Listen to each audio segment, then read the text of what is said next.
Boy, what an open. 10-1 advancing to declining stocks, and all the risk-on stuff was up here. Energy, nice turnaround there, a big turnaround early in the morning. Technology strong, industrial stocks are moving to the upside, materials as well. Consumer staples lagging, sort of defensive, or lagging a little bit here. We did hit an intraday high. I think Carl mentioned that 29.54 was the old intraday high. That was back on May 1st. We passed that.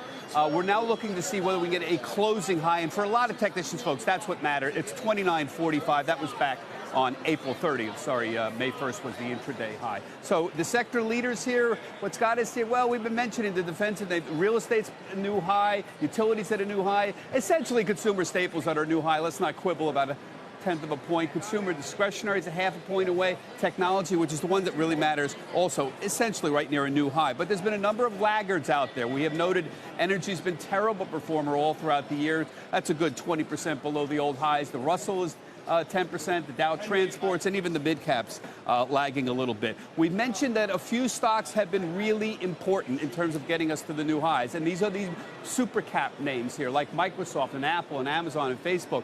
Our friends at DataTrek noted the other day, those stocks, those 4 stocks right there, account for about 24% of the advance of the S&P 500 this year. The other 496, that's 76%. That tells you the importance of these mega cap names in terms of moving a market cap weighted index.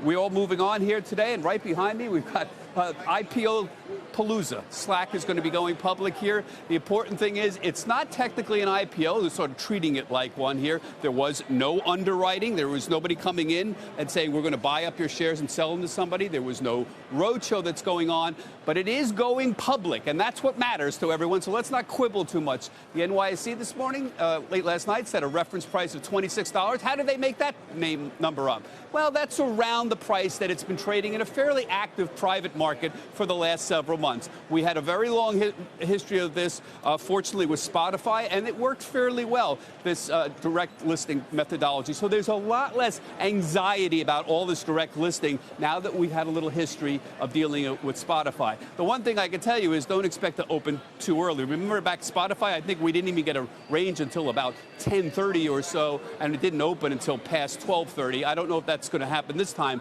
but it's not going to be soon. We'll be back at the top of the hour at 10 o'clock talking with some of the principals behind the scenes and showing you how they're actually going to set up the opening price. Only here on CNBC do you get that. Finally, I just want to know, everybody else in IPO land is happy because the numbers keep going up. We had a number of pricings going on here this after the close yesterday. Grocery Outlet, a discount grocery chain, they're setting up their numbers too. Look at this, $22 they're going to go public at today over at the NASDAQ. 17 to 19 a couple of days ago. We had some biotechs doing a little bit better. They raised their prices. This is really extraordinary. A lot of companies pricing at the high end or above.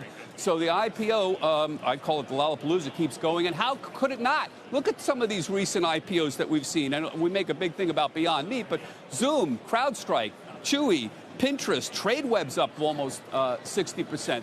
The one thing these companies have in common is growth. And even with losses, people are willing to pay up for growth until they don't. And of course, it always helps to have an all-time high in the stock market, folks. Don't kid yourself. That is the primary motivator of these companies going on the upside. I'll be inside the booth in about 20 minutes or so talking to the principals behind Slack and how it's going to open in just a few minutes.